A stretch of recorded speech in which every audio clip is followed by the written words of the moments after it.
Welcome to The Explainer. Today, we are going to demystify the absolute backbone of enterprise Windows networks. If you've ever wondered how thousands of computers, users, and security policies are managed seamlessly across a massive organization, well, you are in the exact right place. We're breaking down Chapter 1 of the Ultimate Windows Active Directory Administrators tutorial, and we're going to start right at the foundation. Here is our roadmap for this explainer. We're going to cover AD basics, core AD services, Kerberos authentication, some essential terminology, the hierarchy, and finally OUs and replication. Let's jump right in. Section 1, AD Basics, why Active Directory actually matters. Before we even talk about how it works, we've got to understand the sheer scale of what we're looking at. Active Directory is Microsoft's directory service, and get this, it is used in over 90% of enterprise environments today. Over 90%, literally everywhere. It provides the authentication and authorization across the entire Windows network. Because it's so incredibly ubiquitous, mastering AD is, hands down, the absolute #1 skill for Windows system admins. You can kind of think of Active Directory as the ultimate single pane of glass. Imagine having one single admin console to manage thousands of users, computers, file shares, VPNs, and printers, without ever having to physically touch the individual devices. Group policy, security settings, software deployment, all of it just flows beautifully downward straight from Active Directory. Moving on to Section 2, Core AD Services, the AD family of services. Okay, let's dive into this. A lot of people think Active Directory is just one giant monolith, but it's actually a family of distinct services.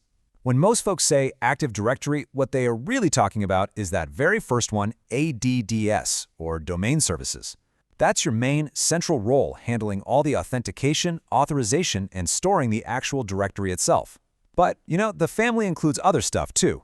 You've got certificate services for managing your PKI, federation services for single sign-on across different organizations, lightweight directory services for standalone apps, and rights management services to lock down sensitive documents. But just to be super clear, for the rest of this explainer, when we say AD, we're focusing entirely on the big boss, domain services. Section 3, Kerberos Authentication, Unlocking Secure Access. So if we want to understand how AD Domain Services actually works under the hood, we have to ask, how does it know you are who you say you are? Enter Kerberos. It's best to think of this like a highly secure VIP club entry system.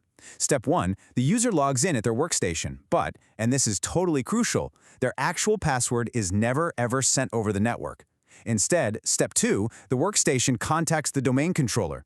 Step 3, if the credentials check out, the DC issues a ticket granting ticket, or TGT.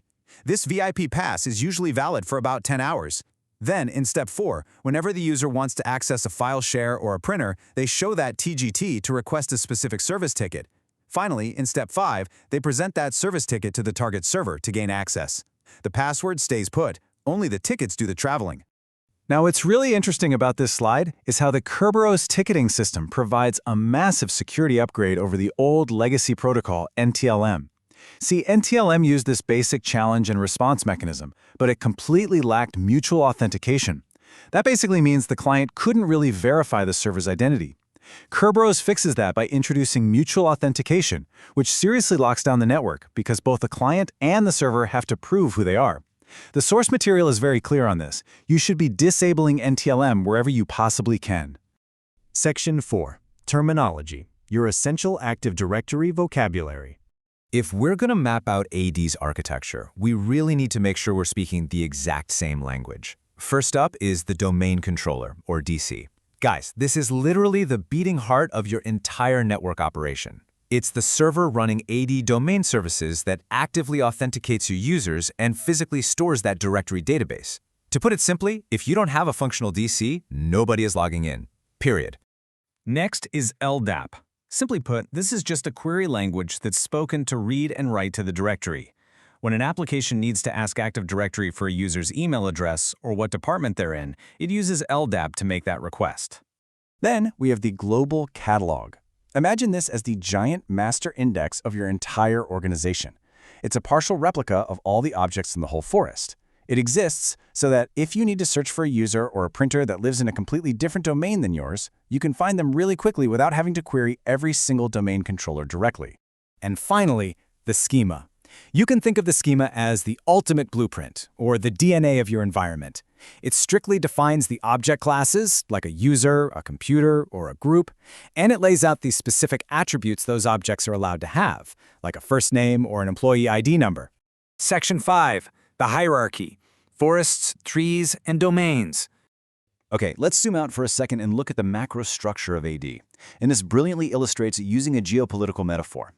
At the very top, you have the forest. That's your top-level security boundary, basically the empire. Inside the forest, you can have trees, which are domains that share a contiguous namespace. Then comes the domain itself, which is your core administrative boundary. Think of it as an individual country.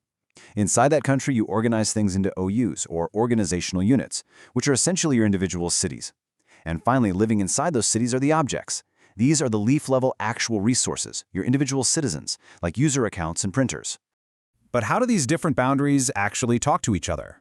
Well, they securely establish diplomatic relations using trust relationships. Intra-forest trusts are automatic. They are two-way streets linking domains right within your own empire. Now, say you acquire a new company, you might set up a manual forest trust between their separate directory and yours. External trusts are used to connect to legacy or non-AD directories. And then you have shortcut trusts, which are manually created between domains in the same forest. Those are awesome because they dramatically speed up authentication by reducing the number of hops Kerberos has to make across really deep, complex trees. Section 6. OUs and Replication, Municipalities and Sites.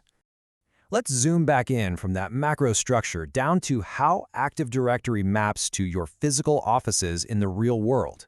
While domains and OUs are logical concepts, sites represent physical network segments. We're talking physical offices, data centers, or remote branch locations.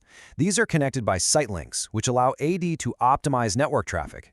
By mapping your subnets to sites, AD ensures that a user sitting in London authenticates against a London domain controller rather than accidentally pulling their Kerberos ticket from a server all the way in Tokyo.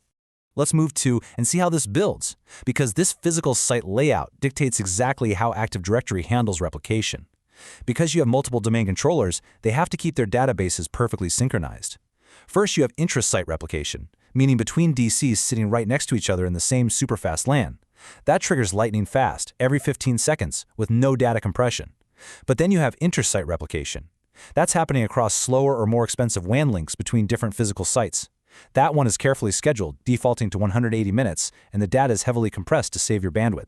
So the crucial point is how you design those local municipalities, or OUs, within those sites. The source material outlines 4 golden rules to avoid a total operational nightmare down the road. Number 1, mirror how your org is actually managed, whether that's by department or geography. Number 2, keep your hierarchy depth to a maximum of 5 levels to avoid crazy policy confusion. Number 3, always separate your computer and user accounts into different OUs because they get completely different policies. And number 4, never forget that OUs are for scoping group policy and delegating admin rights. They are not a security boundary for resource access. All right, which brings us to our final thought for this explainer. I want you to look at your own network today. Ask yourself, does your company's logical AD structure actually mirror how your physical organization operates right now? Or is it kind of a chaotic legacy mess of nested folders from 10 years ago? Well, now that you understand the basic architecture, vocabulary, and flow of Chapter 1, you are perfectly primed to start managing it right. Thanks so much for joining this explainer, and we will see you next time.